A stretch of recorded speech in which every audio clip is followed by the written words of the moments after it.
Hi, hello and welcome again. And in this video I want to give you some general advice concerning the taking of tests, and I've got 5 points as a matter of fact that I would like to share with you.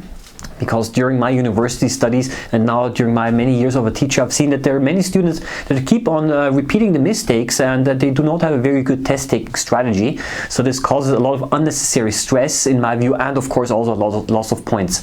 So what I've got here is I've got 5 test-taking tips, which are relatively general tips and general suggestions, so you can try to employ them to all different forms of test formats. Yeah, and the first one that I would like to talk about is time allocation.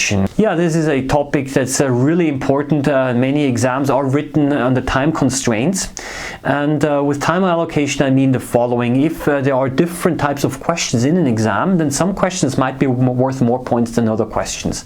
And what you should do at the beginning is to dedicate more time to those questions that are worth more points.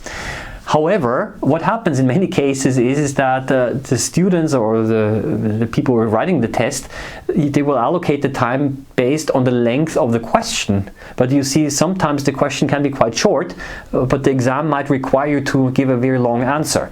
So the length of the question really doesn't say anything about how much time you should allocate. So it can be a little bit misleading. And then sometimes there are multiple choice questions around that are maybe only worth 1 point, but they have a long amount of text to read. Then of course there's some reading time necessary, but the answering time should be accordingly shorter. So time allocation is very important, and what I would suggest is that you roughly divide the time that is available to you into different sections. So if the exam has different parts, maybe there is a written part where you have to write more, maybe a page or 2 pages, then of course you would like to allocate more time to that. And you can estimate this by considering the number of points that you can get for the different parts of the exam. Yeah, the second idea is do the easy questions first. Also, this has been mentioned quite a lot. What are the easy questions? Of course, you don't know that right at the beginning. So my advice is that you first go through the exam quickly to check which parts you are more familiar with, and then you try to tackle those first. There are several reasons for that. Otherwise, there is the danger that you lose too much time with the difficult questions so that you do not have time for the easy questions. And the second reason is a psychological one. If you finish the easy questions first, then this kind of already psychologically gives you the feeling that you have accomplished something and you've already gained some points. This can be a boost of self-confidence as well. And do not forget one thing that, and I'm going to mention this later as well, that sometimes questions can actually help you answer other questions as well. And if you've gone through already several easier questions, then maybe this can help you to also answer other questions. So do the easy ones first, and do not spend too much time on the difficult ones. There's no point in wasting too much time on a difficult question where you will lose points anyway. The next idea is the following.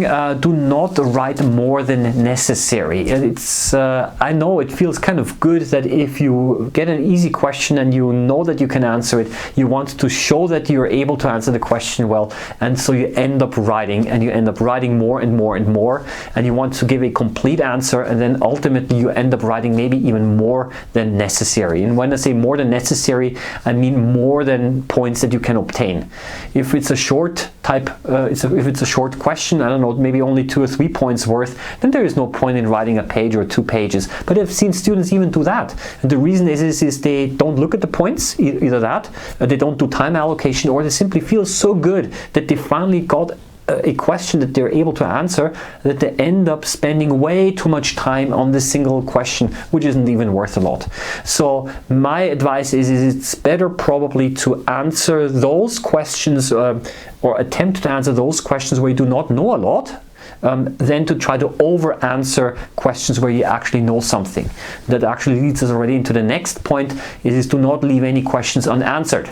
Of course, it depends a little bit on how the examination is marked, but in many cases, if you leave something blank, it's the same number of points that you get, 0 points, if you answered wrong. So if this is the case, then it's definitely worth trying to answer every question, because at least then you have the possibility to get partial marks. And this is something that is sometimes underestimated. the students, they get a question and they say, oh my gosh, I don't remember this, I cannot answer it fully, but sometimes you already get partial points even if you attempt to answer it. So be careful here, and fight for the answer a little bit, okay? Don't just leave it completely unanswered. And now the last point, and that is that please do try to use the exam that you got as a resource. What do I mean with that? I give you an example here. What I see in almost all cases, I give an exam to the students, and the students start to write immediately. They start with the first question and they start answering right away. But what they do not do is they do not go through the exam paper first.